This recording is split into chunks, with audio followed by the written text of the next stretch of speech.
Parlons un peu musique.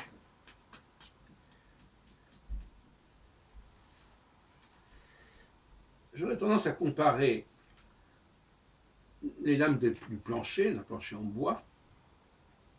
Là, ici, par exemple, nous avons un très beau plancher en bois.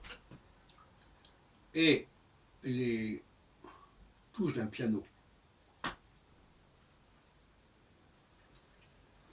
Et à telle enseigne que on peut se servir d'un plancher pour faire de la musique.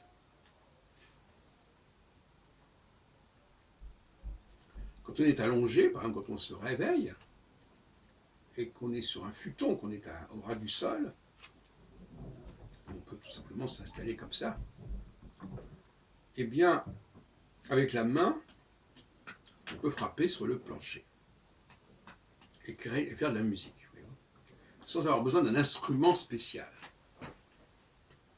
Et ça, c'est très écologique.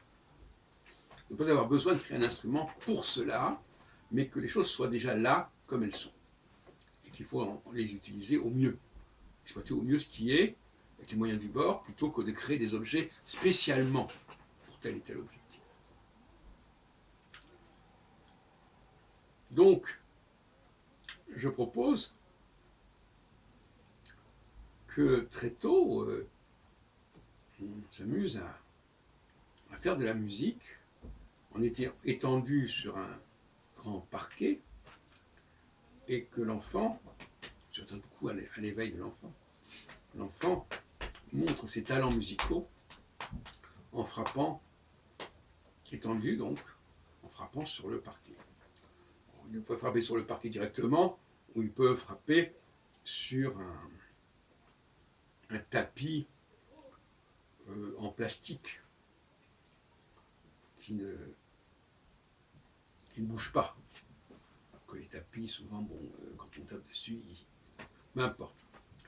Et s'il est doué pour la musique, ça se verra, parce que la première façon d'être doué pour la musique, c'est d'être capable de produire du son en frappant sur du bois, par exemple.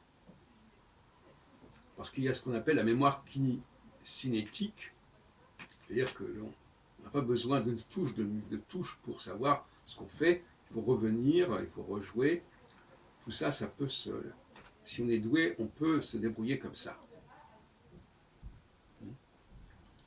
Donc, les lames du plancher, qu'un plancher est divisé en lames, me font penser aux touches d'un piano. Ou plus exactement, c'est les touches d'un piano qui dériveraient des lames du plancher.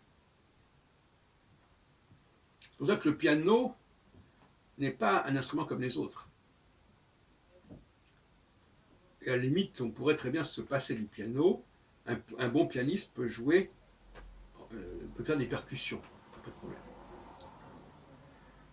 Percussion au sens que je viens d'exposer, c'est-à-dire frapper sur le sol, sur le parquet, ou même sur ses cuisses quand il est musclé, il peut aussi faire des sons.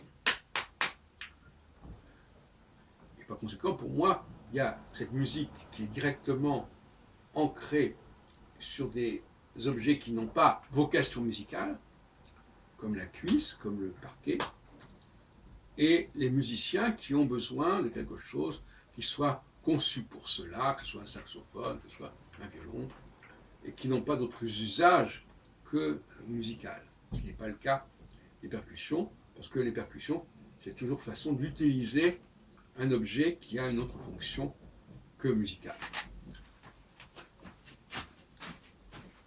Et ça, c'est très écologique.